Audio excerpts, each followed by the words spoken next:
Bagaimana caranya memprediksi jenis kelamin dari penguin berdasarkan dimensi postur ya.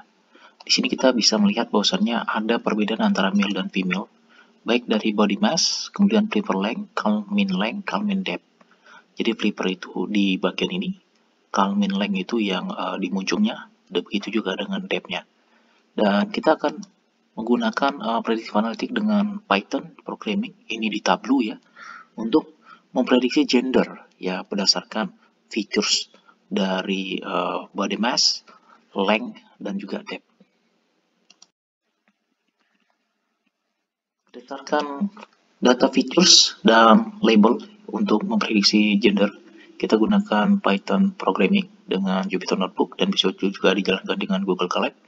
Di sini ada gender merupakan label yang ingin kita predik berdasarkan data features ya. Di sini ada island, kemudian ada dimensi, dan kita di sini melakukan EDA exploratory data analysis di sini dengan describe ya, sehingga bisa memperlihatkan dari central location, mean, median, dan juga di distribution dari data dari standard deviasi.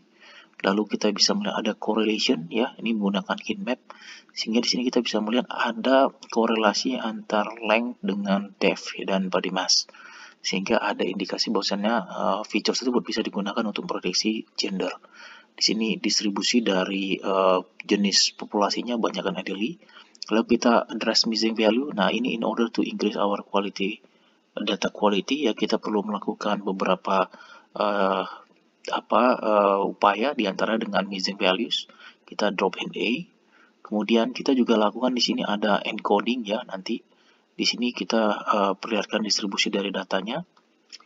Lalu ini menggunakan coloreogram ya, jadi ada distribution dan juga correlation untuk tiga spesies. Dan di sini kita gunakan distribusi normal histogram untuk memperlihatkan bahwasannya male itu secara distribusi lebih tinggi ya, lebih panjang. Ini untuk flipper length. Kemudian untuk body mass ini Gen 2 yang lebih berat ya. Ini correlation dan sebagainya. Dan selanjutnya kita bisa melakukan data encoding ya. Nah, ini dan di sini kita encode itu untuk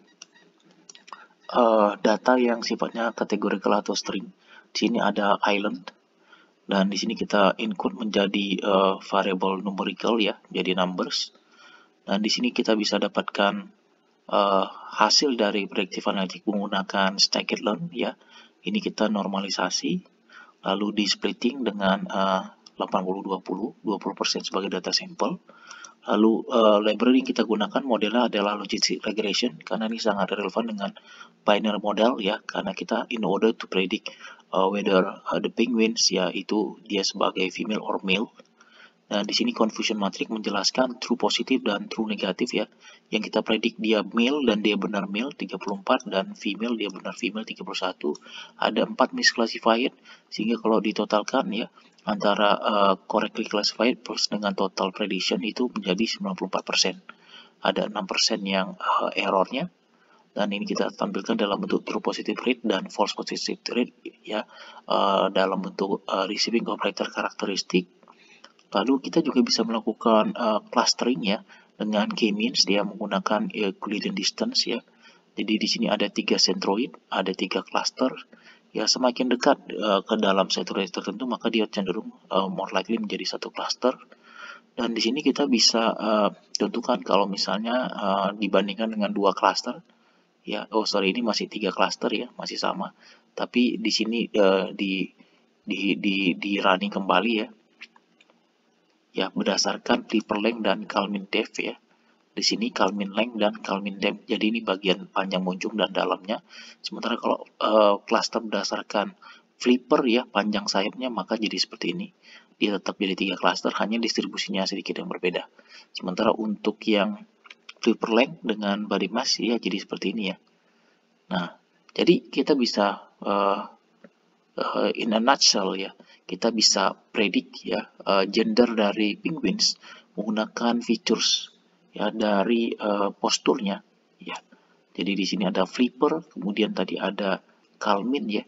Sehingga kalau kita gunakan dalam konteks AI, di dalam kamera kita bisa langsung tunjukkan itu gendernya, female or male ya, tanpa kita harus melakukan observasi yang memakan waktu, biaya kalau kita cek jenis kelamin satu-satu, tapi cukup dari kamera, lalu dari kecenderungan postur ya, kita bisa memprediksi itu gendernya.